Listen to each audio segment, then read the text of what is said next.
Vai começar uma breve história dos femininos, as três grandes ondas. Para entendermos a polissemia, os múltiplos sentidos e os significados mais constantes de gênero, precisamos retomar ou uma história dos femininos e suas diferentes fases. A possibilidade de recontar histórias é ampla e possui diversas perspectivas possíveis. O intuito deste livreto não é esgotar essas possibilidades, mas abrir uma delas, apresentando ao leitor, pelo menos, uma apreensão da complexidade semântica do uso dessa palavra. E o mais importante, a abertura que ela pode trazer para a compreensão do processo de tornar-se homem e mulher.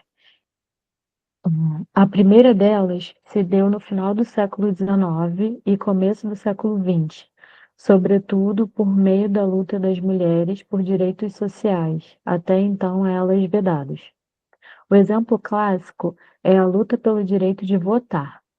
Essas mulheres ficaram conhecidas como sufragistas. Uma indicação de filme aqui, tá? Indicamos assistir aos filmes As Eu ia falar. Sufragistas e She's Beautiful, Wish Angry.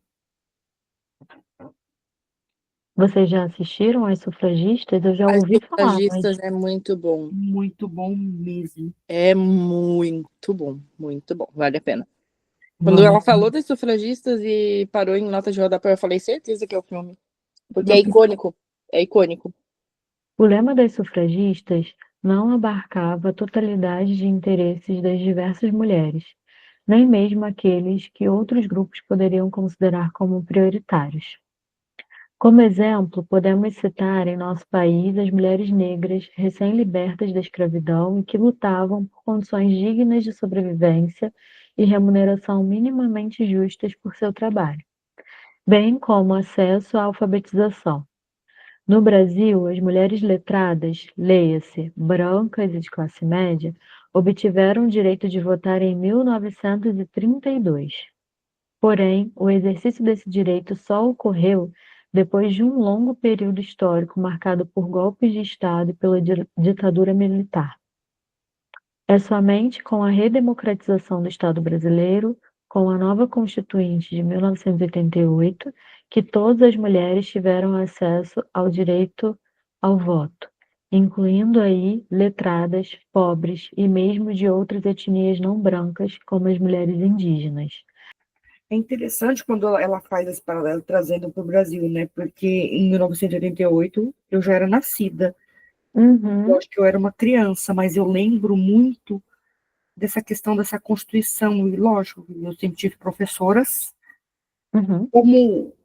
como se tinha um orgulho em falar que a Constituição estava sendo revista.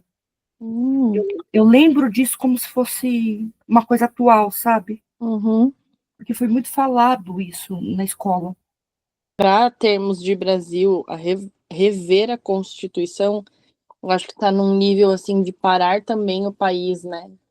É um marco muito forte de você sair de um período pós-ditadura e ir para uma revisão de Constituição, tipo, de realmente assegurar que direitos sejam cumpridos logo depois de um período de tortura, de, né, muita coisa, assim. Quando vocês pararam para ler, para falar que tinha o pôster no livro, eu lembrei do filme Ainda Estou Aqui. Que traz também um pouco dessa luta da mulher. Tem uma cena muito específica dela indo no banco para tirar o dinheiro, porque ele tinha sido morto já, né? Sim.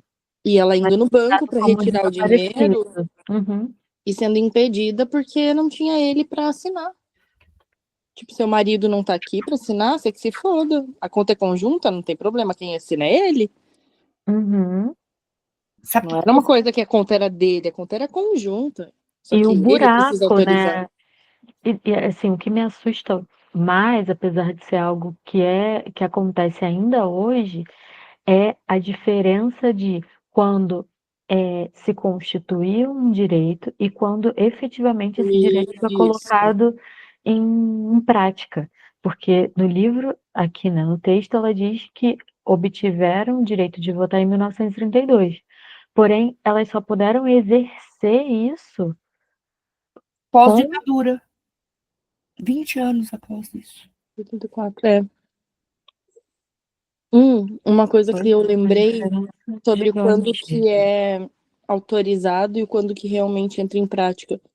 Eu li uma notícia alguns anos atrás sobre, agora finalmente, eu não lembro se no plenário, na Câmara, não sei em qual órgão do governo federal, em qual dos prédios de Brasília que não tinha banheiro feminino.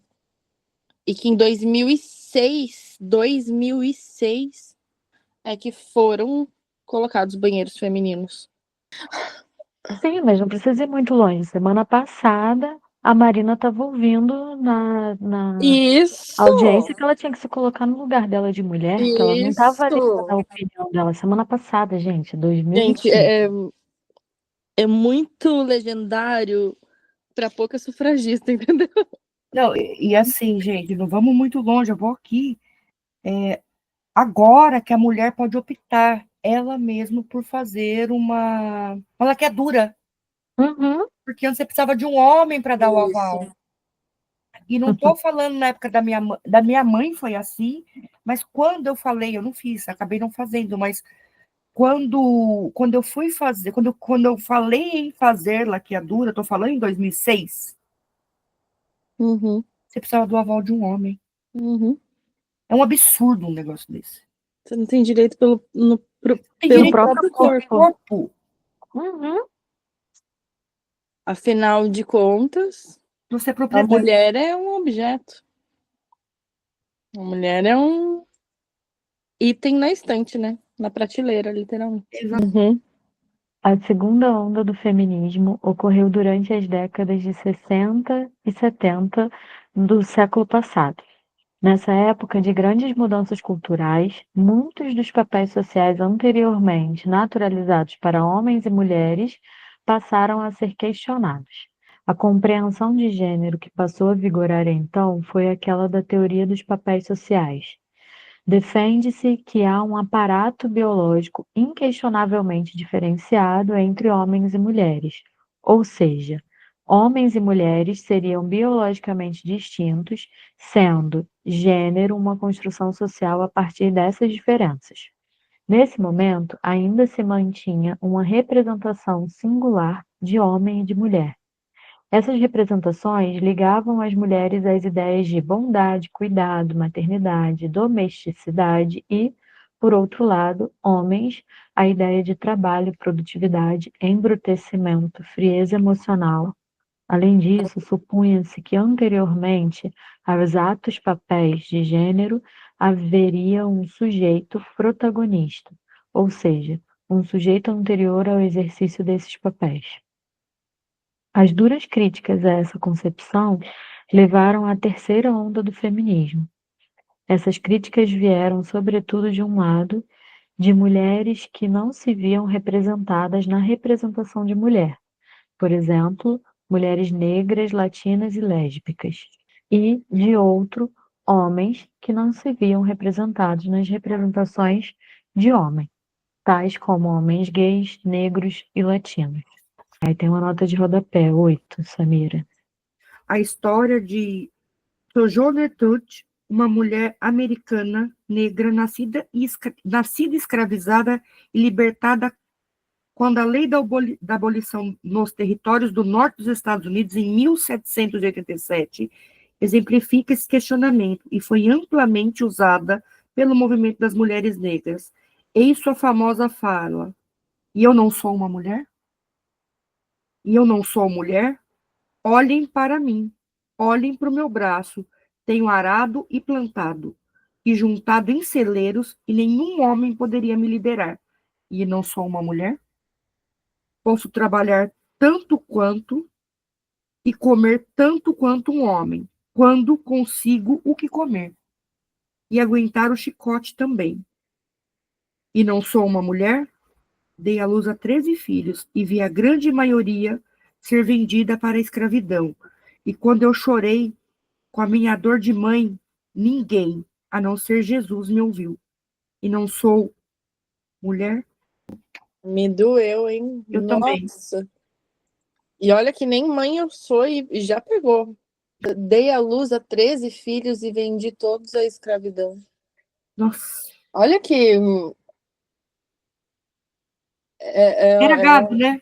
Era um gado. comparativo que eu vou fazer Absurdo. que é chulo, sujo e baixo, mas que representa que essas mulheres, como essas mulheres foram tratadas, que é a ninhada de cachorros que ficam procriando à Canil. torta direito para venda, sabe? Canil. Mulheres tratadas como canil. Olha, Revoltante, né? chega a E não só, embrulhar o estômago. e não só isso, né? Tipo, essa fala dela é muito usada nessa questão de gênero, porque ela diz que ela arou, porque aí ela podia trabalhar, plantar, juntar celeiro, nenhum homem liderava ela e ela não era considerada uma mulher, então ela tinha força para trabalhar, E não tinha né? direito à alimentação, porque os homens eles iam primeiro, né? Ela aguentava tudo isso e ainda assim não era considerada uma mulher, só por ser negra. Ela não era considerada gente. Ai, Olha é só. revoltante isso. A carne mais barata do mercado é a carne negra, né? Como se alguém fosse ser. Como se o caráter de alguém, se a moral de alguém fosse ser mensurada pelo tom de pele, né? Me pegou muito, gente, essa Entendi, me fala. pegou mesmo. Estou aqui. Inclusive, eu acho que eu quero estudar essa mulher. Ai, eu Bom, acho que me embrulhou tanto, atravessou tanto que embaralhou até o pensamento. a terceira onda do feminismo se deu a partir do final da década de 1980, com as contribuições da filósofa Judith Butler. Uma das primeiras coisas que essa autora contestou foi a inquestionabilidade da diferença sexual anatômica biológica. Ou seja, uma de suas afirmações mais polêmicas é que a própria diferença sexual seria uma construção cultural de gênero. Aqui teremos que fazer uma digressão, pois você, leitor, deve estar se questionando: como assim? Mas é claro que existem diferenças físicas. Para entender com profundidade o que essa autora aponta, é necessário explicarmos outras ideias para retomarmos mais adiante a discussão. A primeira questão a ser pontuada diz respeito à relação entre nome e coisa. É importante ressaltar que esse é um debate antigo na história do pensamento ocidental, e apesar da contribuição de diversas perspectivas, há um consenso na ideia de que não temos acesso às coisas em si mesmas, pois elas sempre nos aparecem interpretadas pela linguagem. Me levou para o lugar do real, que não pode ser dito, né? A coisa em si. Não sei se a Tatá chegou nessa aproximação também. Um exemplo simples: olhe agora para uma mesa que esteja perto de você. Em nossa cultura, esse objeto é compreendido por sua funcionalidade. Ele serve como um anteparo, onde ou ao redor do qual você realiza suas refeições. Pode colocar objetos, estudar, etc. Mas há funções também para as quais ele não serve.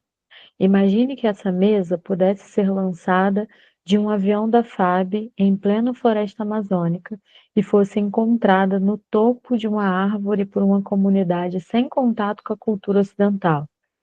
Esse povo resolve nomear-lhe de Titi. Depositam Titi em um lugar considerado sagrado, colocam-no em posição vertical, com os pés de lado, e todos os dias fazem um ritual a Titi, o qual foi tomado como um totem. Cantam e oram para Titi. 10 anos depois, um antropólogo entra em contato com essa comunidade e faz uma etnografia. Poderia ele traduzir os cânticos a Titi por cânticos à mesa? Nossa resposta é não, pois por mais que Titi e mesa tenham a mesma materialidade, não são o mesmo objeto. Ao falar, interpretamos as coisas e permitimos que elas venham a ser de uma determinada maneira, como algo. significado significante. Uhum. Qual que é a nota de rodapé? Esse exemplo bem estereotipado remete ao filme Eram os Deuses Astronautas? Esse é livro também. E tem como intuito evidenciar os objetos se apresentam, como os objetos se apresentam sempre desde uma determinada abertura de mundo mediada pela interpretação da linguagem. Eu achei que eu tinha um livro, mas eu não tenho. Acho que eu li ele em algum momento da minha vida, que é um livro que traz a história de todas as palavras. Tipo, qual é a história das palavras, assim, mas tipo de palavras aleatórias, sabe? Palavras bobinhas. Tipo dicionário? Dicionário, só que eu falo dicionário, pra mim não dá, gente. Eu sempre vou rir, desculpa. É tipo um dicionário, mas ele vai trazer palavras do dia a dia, tipo, da Mesa. onde surgiu a expressão nas coxas, por exemplo. Tá, Sabe, entendi. sobre coisas assim mais cotidianas, de gírias e tal. E daí, eu lembrei também do filme da Ariel, que ela vê cair do navio um garfo, Isso. e ela não sabe o que é aquele garfo. E ela chama de brandrang, branfanga, sei lá o nome que ela dá um nome qualquer, porque, né, a nomeação independe, tipo, é a mesma coisa. Eu vi uma aula do Felipe Telles que ele vai fazer essa diferenciação, que é mais ou menos tipo, doce em português é doce. Em inglês é candy. Mas entre a fala do português, que é o doce, e o candy, existe um algo que não pode ser dito. É um algo, é tipo, é a tradução, digamos, é o ato de fazer essa tradução, de fazer essa ressignificação de nome, de linguagem, de trazer para uma outra língua e buscar o significado dessa língua para daí dar o nome. Mas, assim, é possível descrever dessa forma? Sim. Mas esse processo, ele acontece numa sinapse, tipo, meio que não tem como descrevê-la, digamos, né? E daí existe esse espaço entre o que é a coisa e qual é o nome da coisa. Uhum. E às vezes, eu lembrei da parte que a gente estava lendo, né? Esqueci o nome da mulher negra que fala eu não sou uma mulher. Uhum. Ela é tratada como outra coisa, como um outro objeto. Ela é um objeto de procriação. Na verdade, não só de procriação, né? Mas de trabalho também. Então, ela não é.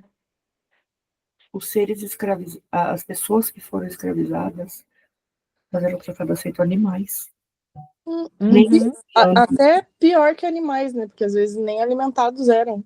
Uhum. E às vezes alimentava-se cavalo porque era força de trabalho para movimentação, locomoção, e não.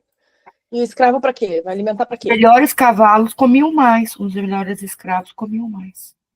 É tipo isso. Nossa, é revoltante, eu tô lá também lá. Eu tô presa Eu nesse também. texto. Para mim, nossa, pegou muito demais. forte. Pegou muito forte. E é uma coisa assim que tá tão próxima para mim, eu que sou um bandista, né? Para mim é um negócio que a gente, por mais que eu não seja pessoa preta, e eu não posso me colocar jamais nessa posição de falar em nome de, mas tenho a honra e o privilégio de ver muito próximo histórias de pessoas pretas, né? E ao mesmo tempo tenho a dor de ouvi-las, né? Porque é uma história difícil. E eu lembrei do que eu ia falar, do gancho que eu queria fazer, e é como que a gente não vai fazer uma reparação histórica disso tudo? Que existem pessoas que falam, mas você não é o seu tataravô que foi escravizado, então você não precisa de, sei lá, de uma cota, sabe? Tem gente que vai entrar por um viés de que tudo é meritocracia. Só que as pessoas não partem do mesmo lugar para serem colocadas num viés de meritocracia. Elas partem de locais diferentes. E como não fazer uma reparação histórica das coisas que lhe foram retiradas, e que não é assim, tipo, eu tirei uma vaga de alguém. Não, gente, eu tirei uma cultura. Eu tirei toda uma você cultura. excluiu a possibilidade de uma existência, né? Uhum. De ser nomeado enquanto gente, de ser nomeado enquanto mulher, de ser, sabe, de ser... Como que se faz a reparação histórica da perda da humanidade? Exatamente. Isso que eu fiquei pensando, assim, de tipo, em qual mundo vivem essas pessoas que falam que não é uma possibilidade fazer esse tipo de ação, ou que seria, sei lá, contraproducente, sabe? Isso que você falou vai muito. Eu escutei há pouco tempo essa questão, né? Você não sabe o que é ser. Você não viveu isso. Não, eu não tenho, jamais teria como Não tem falar, eu como. entendo. Não entendo lufas, eu não vivi isso, não tem como entender, Você eu jamais conhece. entenderia. O máximo que eu tenho, o que eu consigo fazer é me solidarizar ao ponto de falar, eu te entendo e eu acolho essa história e eu te dou, eu valido, né? Qual foi o complemento? Você conhece a teoria, eu conheço a prática. É tipo isso. Mas assim, o fato da gente não conhecer a prática, não ter sentido na pele, Uhum. não ter vivido isso na carne, né? Não impede a gente de lutar contra. Eu acho que esse é o ponto, assim, que independente da gente não passar por isso, a gente conseguir levantar e falar, não, comigo perto, você não vai fazer esse tipo de coisa, sabe? Exatamente. Não Não, admitir é nossa maneira. Exatamente. Você se omitir também é uma forma de você estar concordando com o lado opressor, né? A partir do momento que você fala, tipo, você vê acontecendo do seu lado algo e você não faz nada, você está corroborando com aquilo para que aquilo continue acontecendo, né? Então, acho que o nosso papel enquanto pessoas que não vivem isso na carne, mas que estão em contato com pessoas que passam por isso, é minimamente chegar e falar assim, cara, não vai mais acontecer, entendeu? Na Se minha depender vida de mim, não. acontece. Não porque eu sou especial, porque eu vou brigar Não. por isso. É justamente pelo contrário, assim, é por não ser especial e não querer me considerar especial. Uhum. É por querer me colocar num patamar de De igualdade, igualdade, de tentar, de certa forma, enquanto privilegiada que sou e podendo trazer algum tipo de reparação, eu poder reparar isso nas minhas ações, entendeu? Eu poder trazer essa reparação histórica não necessariamente por fazer algo como se fosse uma pessoa que vive isso na carne, porque jamais eu seria. Mas de fazer isso dando espaço, abrindo locais de fala, abrindo espaço, sabe? Por saber que eu tenho privilégios para fazer isso. Se eu tenho privilégios para fazer por mim, então eu tenho obrigação de fazer por outros também, sabe? você deve estar se perguntando, mas o que isso tem a ver com a questão de gênero? Peço um pouco de paciência, pois esta digressão é importante. O segundo ponto que precisamos considerar é a relação entre figura, foco e fundo, presente em todo e qualquer ato perceptivo e que foi vastamente explorado por uma corrente teórica de grande impacto na psicologia, a Gestalt. A ideia aqui é que só podemos perceber um objeto porque elegemos um foco e necessariamente um fundo na percepção. Levando em consideração esses dois pontos, podemos então apontar que no campo dos estudos de gênero, contamos com um trabalho importante dessa discussão, dentro desta discussão, sobre palavra, percepção e ideologia acerca das diferenças sexuais. Trata-se da obra Inventando o Sexo, Corpo e Gênero dos gregos a Freud. Segundo ele, desde os gregos, a retratação dos aparelhos reprodutores de homens e mulheres teve como base sua semelhança, o que persistiu até o final do século XVIII. Aqui é importante ressaltar a hegemonia do pensamento aristotélico, o qual vigorou e deu base a essa percepção. A explicação da diferença da posição do órgão sexual, mais interno ou externo, seria a maior presença ou a ausência do calor necessário durante a gestação. As imagens são convincentes. A única diferença é que o da mulher estaria para dentro, né, do corpo, e o do homem para fora. E vai dizer que mulher não tem falo, né? Tem muito que fala que homem. Tá até Mas guardado, você não precisa nem vê, mostrar. mas você vê como a ideia de Aristóteles ainda está presente no que a gente estuda hoje na psicanálise, né? Que A é castração, complexo Gente, como é que fala? A descrição de Lacan, toda a teoria de Lacan a respeito da questão de que a mulher não existe, que a concepção de que a mulher em si ela sofre pela perda do falo, e tudo aqui, ó. homocentrada, né? Uhum. Homem-centrada, no caso, não homo. Mas isso é hoje em dia, né? Que a gente está falando de uma. A gente está falando de uma época, porque se a gente está falando de Aristóteles, a gente está Sim. falando, né? Ele dizia que não existia uma diferença essencial. A mulher é um homem em falta. Então, assim, ela é um potencial a homem. Ou seja, ela não é nada ainda, porque ela ainda é um potencial a algo. Tipo, calma, em algum momento ela se desenvolve e vira homem. Mas ela ainda não é. Sim. A mulher mesmo, ela não é. Porque ela é potencial a homem, entendeu? A referência é que homem é algo, mulher não. Eu gosto de Lacan, mas eu critico também, tá? Eu tô pensando lá em Aristóteles ainda. Eu tô lá em Aristóteles, ainda tô lá no século IV de Cristo. Mas então, Lacan tá no século IV também, amiga. Na Sim, hora que ele sim. faz essa. Assim, vamos separar as coisas também, que ele vai usar esse pensamento para descrever em outra instância também, assim como ele vai usar o pensamento de nome do pai para descrever outra coisa.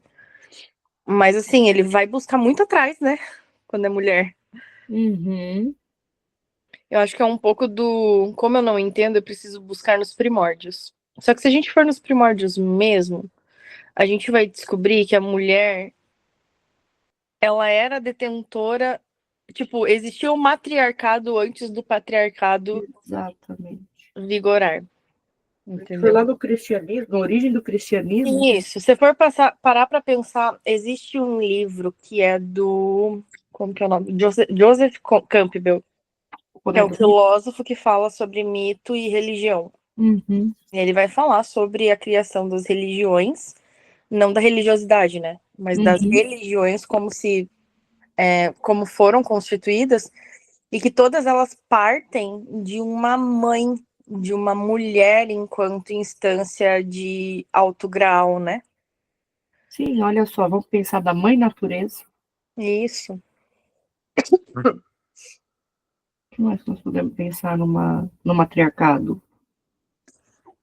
Das matrizes africanas é por esse viés também, né? A mulher como a geradora, a gestadora, as deusas gregas, nas discussões políticas das polis gregas, eram as mulheres que mais detinham o conhecimento e que levavam essa conversa assim à frente e colocavam o que devia ou não ser feito, a ponto de que quando houve a invasão e a queda do Império Romano, colocaram todas as existia na época pequenas casinhas que tinham as estátuas de cada mulher que era digamos assim, a figura principal detentora daquele determinado conhecimento para aquela família, digamos, né?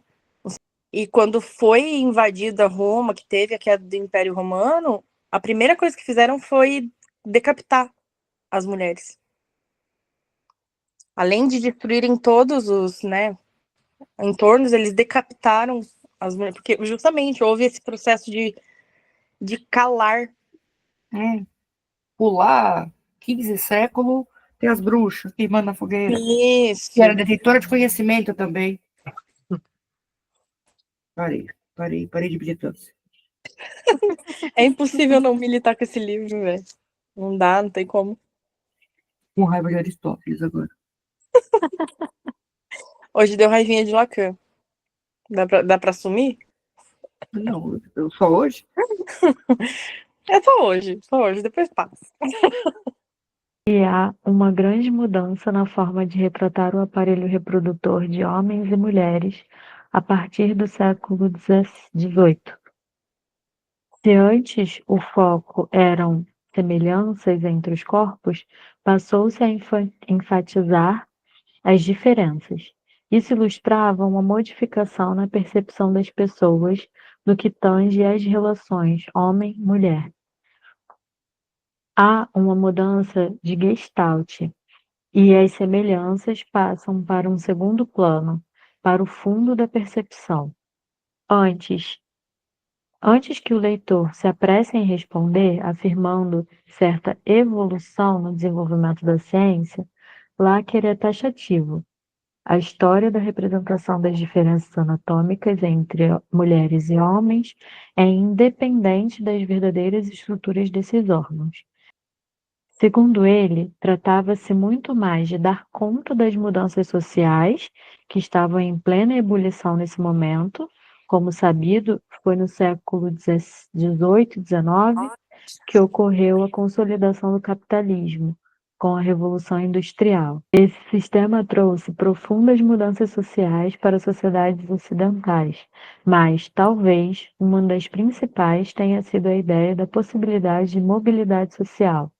Ou seja, no início do século XV, nascer na Europa em certa família tinha um caráter quase de destino, daí a repetição de ofícios, ou a própria servidão por várias gerações.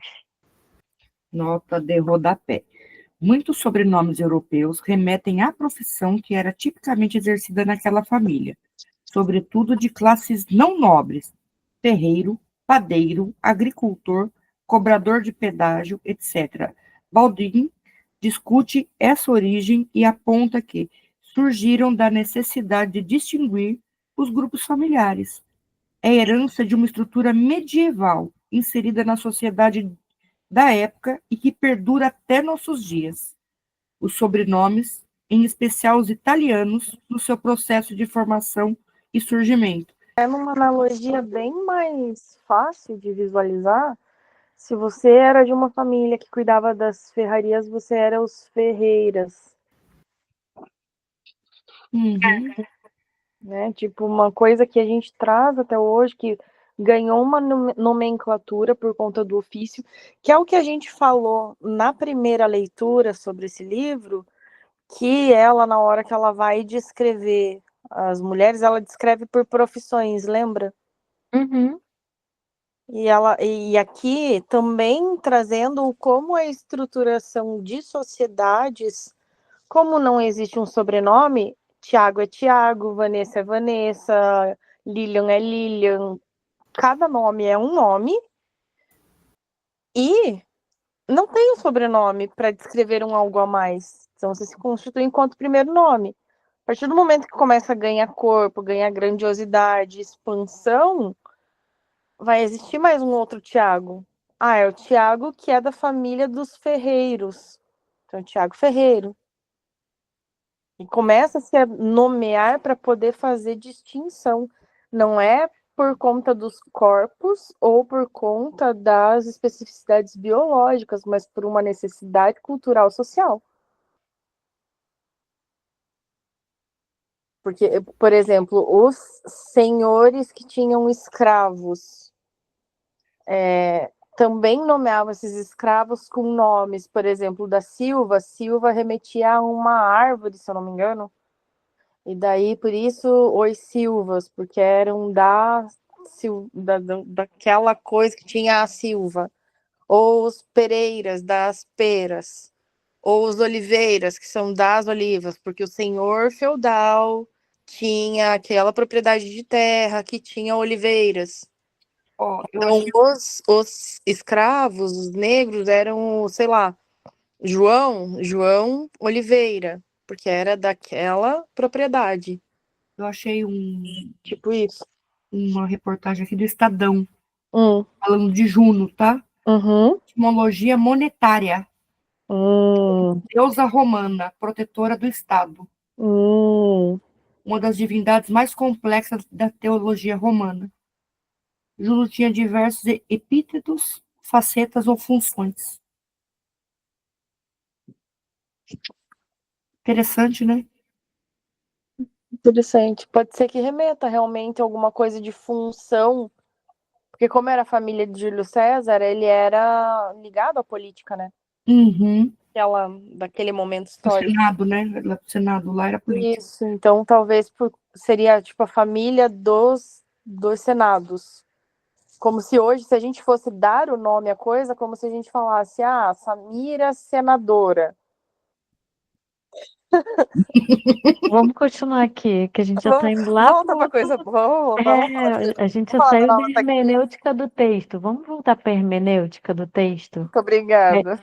Por A falar em gente hermenêutica, estávamos falando de gênero e de como que houve essa diferenciação do que era um homem e do que era uma mulher. Que, teoricamente, antes do capitalismo não havia essa diferenciação tão clara. Uhum, Era separado muito pelas famílias, né? Destinos, ofícios, e não necessariamente essa coisa de lugar de mulher e lugar de homem, pelo que eu entendi até aqui. Isso uhum. começou a aparecer com mais Força. afinco com a Revolução Industrial, que é da diferenciação, que é a diferenciação pela diferença dos órgãos e não pela similaridade, né? Uhum, E aí ela diz: havia uma separação social bem clara e delimitada. Porém, o advento crescente do capitalismo trouxe o sonho da possibilidade de mobilidade social para todos, e não para todas. O capitalismo trouxe também uma distinção histórica e cultural entre o âmbito público e privado. Como justificar uma parte da população feminina não tivesse acesso a essa possibilidade? Como justificar que a parte da população feminina não tivesse acesso a essa possibilidade? E ainda, como justificar que essa parte ficasse dedicada aos trabalhos do âmbito privado? Então, começou a ter essa diferenciação de privado e público, uhum. com a possibilidade de uma mudança social, mas que não foi visada para as mulheres, né? Pelo O que eu entendi. advento do capitalismo trouxe o sonho da possibilidade de mobilidade social para todos e não para todas. Isso. Uhum, Como apontamos, foi por meio da afirmação da diferença física, colocada como foco, que as diferenças sociais puderam ser naturalizadas. Em outras palavras, certas diferenças físicas, diferenças sexuais, foram eleitas para justificar as desigualdades sociais. As mulheres, pelo fato de terem útero e potencialmente serem mães, foi ligado ao âmbito doméstico. Elas seriam naturalmente cuidadoras de seus filhos, mas também da casa e de outras pessoas. Os homens foram ligados ao âmbito público, sendo considerado trabalho os ofícios que aí exerciam supostamente, implicando esforço por parte deles, o que seria digno de reconhecimento e remuneração. O capitalismo se firmou em cima da divisão sexuada do trabalho e naturalizou, invisibilizando o trabalho de cuidar que atribuiu às mulheres. Foi nesse momento histórico que surgiu o discurso do instinto materno. Isso é muito bom, isso é porque muito bom. Não existe instinto materno. Não tem isso de. Não é instintivo o maternar. É como se fosse, até no próprio texto tá dizendo, né, que foi, cadê, deixa eu achar onde que tá, foram eleitas diferenças sexuais, então foi escolhido o que a gente vai usar para justificar o fato de, por exemplo, foi eleito que era natural ser mãe. Mas quem disse, entendeu? Lá na Grécia, nos tempos antigos, nos primórdios, as mulheres iam à luta, iam para a guerra. Quem disse que é o natural o maternar? A civilização celta é um bom exemplo disso também, né? Uhum. Que existe a questão, porque assim, coloca-se uma coisa de, a mulher tem útero, logo ela nasceu para ter filhos, logo naturalmente ela serve para ser um ser doméstico e cuidar da casa, logo eu, enquanto homem, não preciso fazer esse papel. Porque já tem quem faça. E daí você vê um monte de famílias desestruturadas, no sentido de que o pai não é a figura participativa, mas sim uma figura secundária, que ele mesmo se coloca nesse papel de eu sou o secundário, que eu não tenho uma posição natural de parentalidade. Pô, gerou do mesmo jeito, entendeu? Tava lá presente na hora que fez. Tem tanta responsabilidade quanto. Sim. E tudo por conta de remunerar, né? Eu achei isso incrível. Tipo, os E homens foram ligados ao Uhum. âmbito público, então, supostamente implicando esforço, e esse esforço seria digno de reconhecimento e remuneração. É o tal do digno negócio da de, meritocracia. Que o cara E digno de aí, merece receber porque reconhecimento. ele tem esforço reconhecido. Isso me pegou, tá? Digno de reconhecimento. Só homem. Exatamente. Militância subiram, segura. Exatamente. Mas é, amiga, é bem isso. foi feita essa divisão, é, trouxe essa dicotomia, né? Esse dualismo. Existe um papel que é privado, existe um papel que é público. Quem vai ficar com o quê? Então vamos dividir a sociedade em dois. A afirmação de alguns papéis sociais, principalmente, que como que a gente vai fazer para que a gente tenha esses papéis reconhecidos? A gente vai instituir algo que reconheça. Como reconhecer? Fazendo a diferenciação daquilo que não é reconhecido. Se a gente tem uma instância que é reconhecida e outra que não é reconhecida, como que a gente coloca valoração no que é reconhecido? Mas aí eu vou fazer o meu papel aqui de advogado do diabo também. Hum. E aí, quantos homens que, por exemplo, podem ter ou tiveram nessa Uhum. época que estava muito claro, né? Que tipo, o homem tem que sair, tem que trabalhar, tem que se esforçar e tal. Uhum. E que talvez tivessem mais essa Aptidão. aptidão para o privado, ao invés de para o público, tiveram Isso, que se forçar a não, porque a exatamente. partir dessa construção, meu papel é esse. Então também entraram em sofrimento, porque eles estavam num lugar e numa função, na atividade, da qual eles também não se identificavam. E aquilo que a gente que se escuta um pouco melhor se falar hoje em dia, né? Que tipo, o cara também te- tem o lado sentimental dele. Talvez, assim, também tem um sofrimento, não se permite Uhum. externalizar isso, porque ele tem um papel que ele precisa cumprir, né? Pensando nesse papel que precisa ser cumprido, vamos colocar que essa sociedade validou uma masculinidade. Na verdade, a sociedade acaba validando a diferenciação de papéis Hum. para poder Ou sustentar a lógica do machismo, capital. a lógica do capital, tudo bem, eu estou pensando aí, mas eu pensar em Europa, pensar no sexo livre, pensar que a igreja chegou, vamos pensar realmente no capitalismo, vamos botar regra aqui que está ficando bagunçado o negócio. Sim, Aham. ela continua. Além disso, o capitalismo também conformou uma separação entre o homem branco, caucasiano, europeu, cristão e outros povos, considerados menos ou não humanos. Essa última diferenciação, baseada em crenças religiosas e posteriormente evolucionistas, serviu de base para os processos de exploração e escravização no colonialismo, Isso. mundo afora da Europa.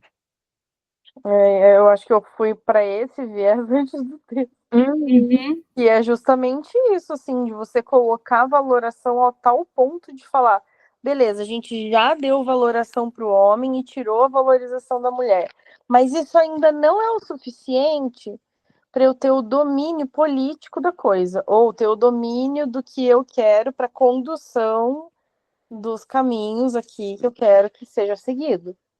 Como mais eu consigo fazer esse domínio? Ah, então quem é cristão vai para o céu, quem não é cristão vai para o inferno. E daí começam essas dualidades de valoração e desvaloração, de um é bom, outro é ruim. Essas dualidades que vão designando muitas coisas na sociedade, na política, para segregar.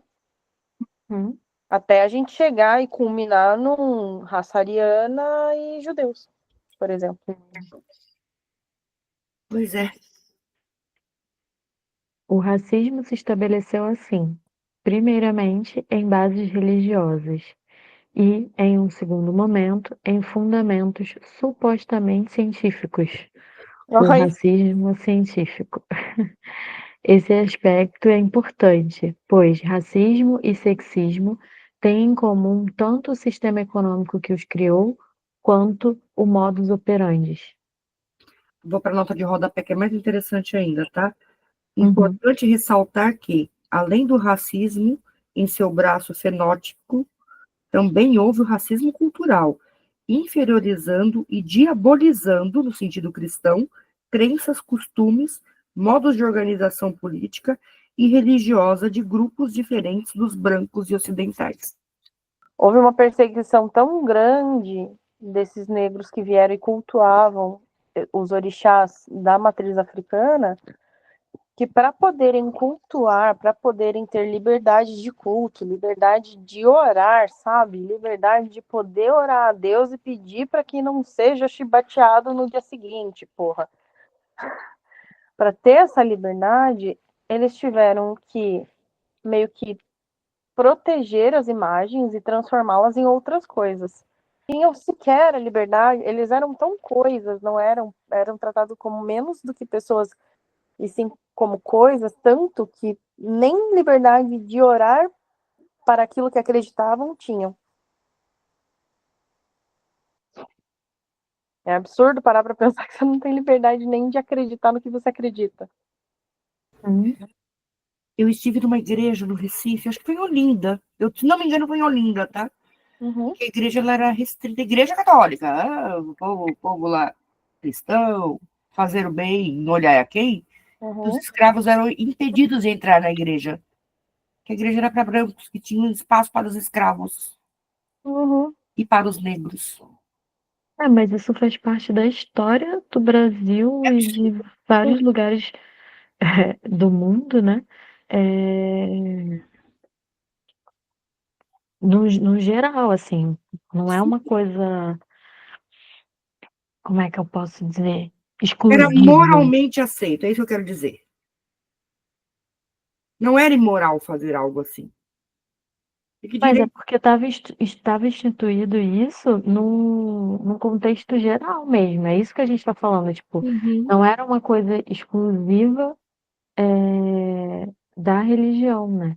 Porque as Em pessoas. todas as instâncias, seja religião, seja Exato. qualquer coisa.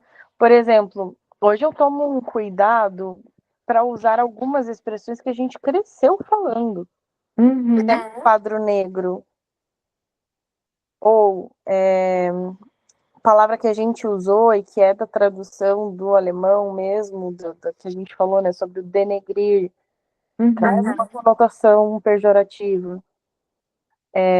E outras expressões que a gente cresceu usando, como, por exemplo, criado mudo. Vem dessa concepção do uso do negro enquanto objeto. Uhum. Teta de nega, não pode mais falar isso no doce. Teta de nega, nega maluca. Tipo, tem coisas assim, por mais que a gente ache, não. Ai, agora virou tudo. Não é ofensivo pra gente que tem a pele branca. Exatamente, tipo, porque tem muita gente que vai falar, ai, que bobeira, é só uma palavra, o doce sempre foi esse nome. Sim, sempre foi esse nome, assim como mulheres negras escravizadas sempre foram nomeadas como coisas e não tinham, sabe? É quase Uhum. como se você ignorasse o fato de que você tá fazendo merda. De um contexto, exato. Uhum. Tipo, De pra como você que aquilo, dizer que, ai, sempre foi assim. de como aquilo foi nomeado, né? Exato. Que é o que a gente estava falando sobre o livro lá de que dá o como surgiram os nomes das coisas. O tal do o pé rapado é um negócio que eu na minha memória assim, eu lembro muito do pé rapado e do nas coxas, porque as telhas mais feias a gente as pessoas diziam que eram feitas nas coxas porque eram moldadas nas coxas dos negros escravos. Uhum. Por isso que é nas coxas. Daí você vai continuar replicando, falando, isso daí tá mal feito.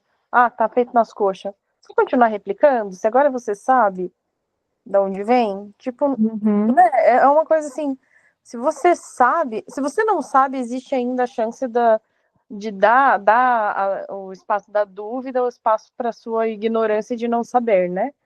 Mas se você sabe continuar replicando, eu acho que vai para uma instância de crueldade até de você ignorar o fato de que alguém sofre ou sofreu em algum momento da história, seja a sua própria história vivida agora ou a história dos seus antepassados, que houve um sofrimento que você carrega, você ignorar isso e continuar replicando porque para você não afeta. Tipo, falar que na ditadura várias pessoas foram oprimidas e chegam lá e eu não sofri na ditadura, então não vejo como um problema, pode voltar. Eu já ouvi isso de pessoas que têm 60, 70 anos. Sim, sim. Não vejo problema de voltar à ditadura, porque eu não sofri na minha época, era só andar na linha, E lógico que não sabe? vai morrer logo, né? Não tá nem aí com o que vai ficar. É complicado você não dar espaço para sua própria cabeça pensar criticamente a vida. Pensar cansa, Sim. pensar denota energia, gasto energético. É, Hum. Isso traz problematizações importantes e com desdobramentos específicos para os estudos de gênero.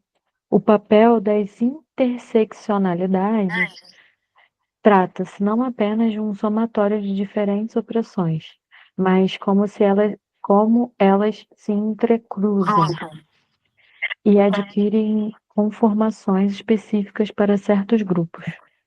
Por exemplo, quais foram os desafios enfrentados por mulheres brancas e negras?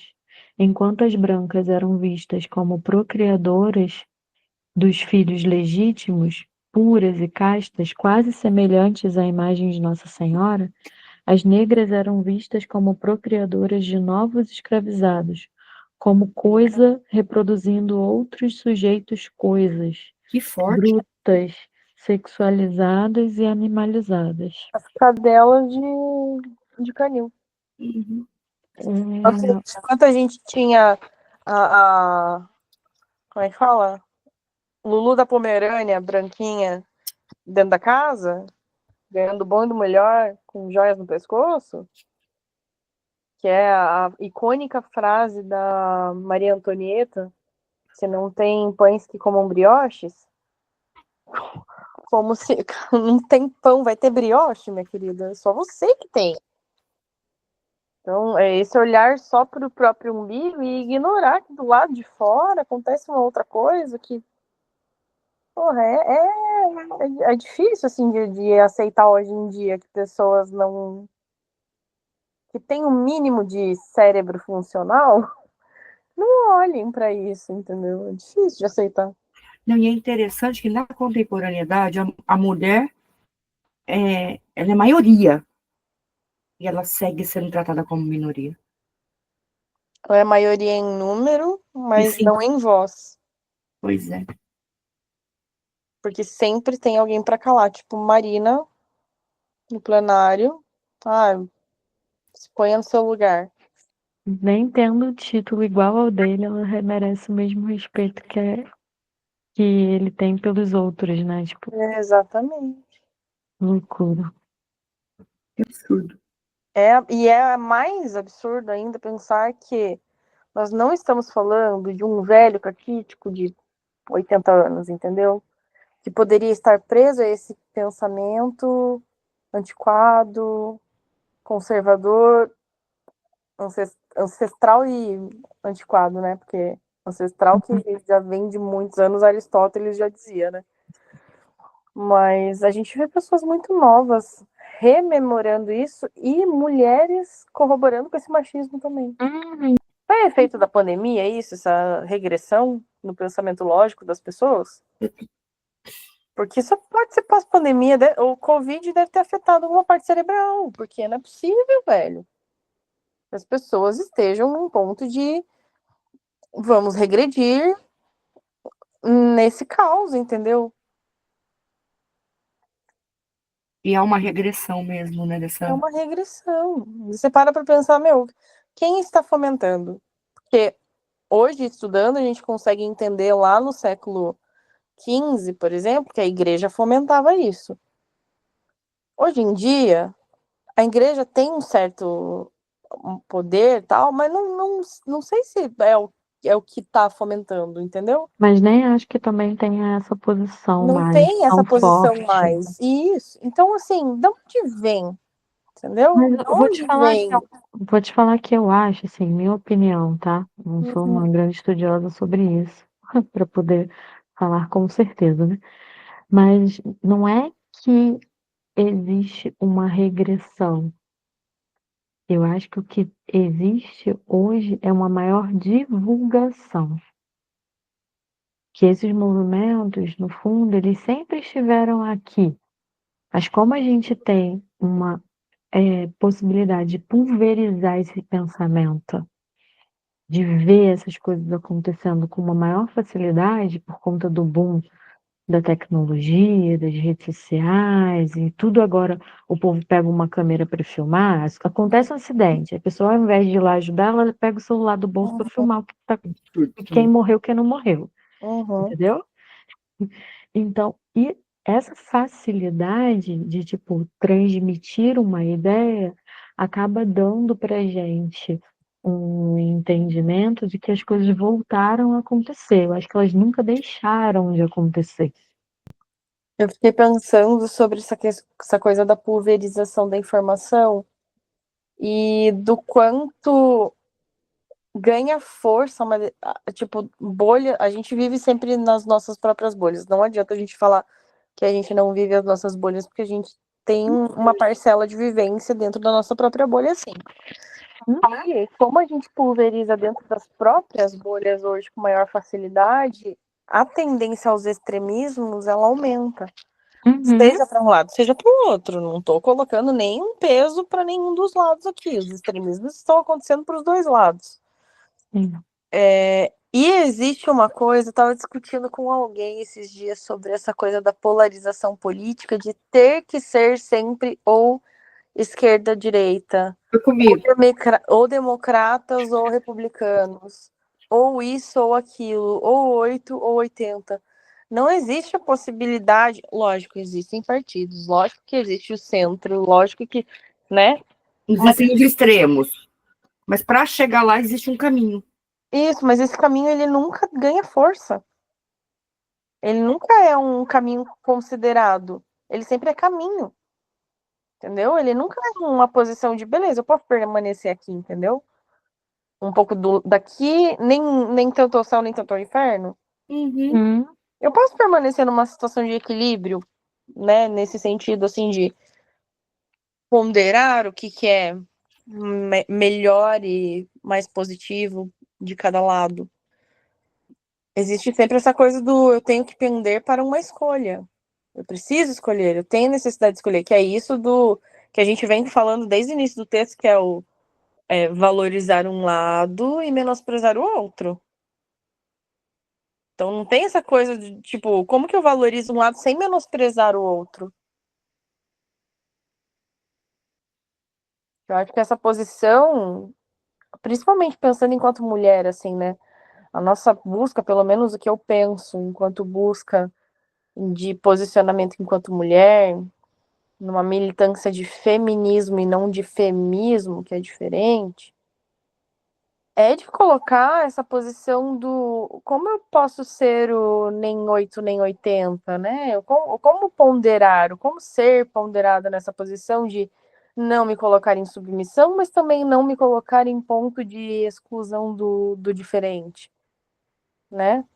E eu acho que é esse o ponto em que a gente ainda está caminhando e engatinhando, na verdade, que as pessoas que chegam nesse limbo de não ter nem o 8 nem o 80 se veem perdidas, como se não tivessem escolhido nada. Só que é possível se posicionar também na escolha de um pouco disso e um pouco daquilo, né? É possível se posicionar num ponto de, ok, eu te respeito, mas não preciso seguir. Ao mesmo tempo, prezo pelo respeito e sigo o que acredito, né? Então, acho que hoje ainda existe a questão da polarização, né? Sempre precisa existir um lado bom e um lado ruim da coisa. Então, e você falou uma coisa muito interessante, é a questão do respeito. Ele foi deixado meio de lado, né? Uhum. Eu preciso te desrespeitar para me fazer valer de algo. Isso, é desmoralizar para me tornar, para me moralizar. Quase isso, sim. Muitas coisas, tipo, estão retornando, mas ao mesmo tempo sempre estiveram lá. E quantas vezes a ideia parece um telefone sem fio, porque eu falo uma coisa, a pessoa entende outra, dá continuidade no assunto a partir do que ela entendeu, e aí aquilo vira um construto extremamente diferente do que era no início, né? Uhum. Em suma, voltando a Judith Butler, quando esta autora afirma que a própria diferenciação sexual é uma criação de gênero da cultura, não se trata de negar que existem diferenças físicas, pois elas existem aos montes, mesmo entre duas mulheres ou dois homens, mas antes de apontar como e por que exatamente essas diferenças foram tomadas de uma determinada forma, para justificar espaços sociais de maior ou menor poder e prestígio. Isso serve para entender tanto a lógica de gênero quanto de raça.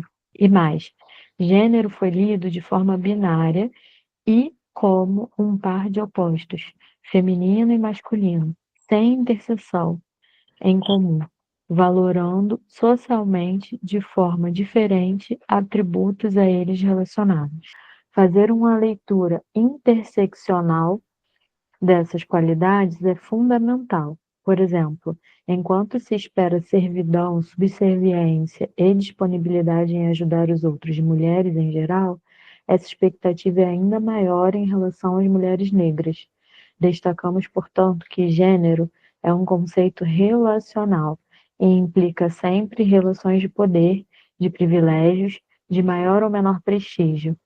É nesse sentido que Butler destaca, então, que a diferença sexual é uma construção de gênero. Uau! Muito bom, muito bom.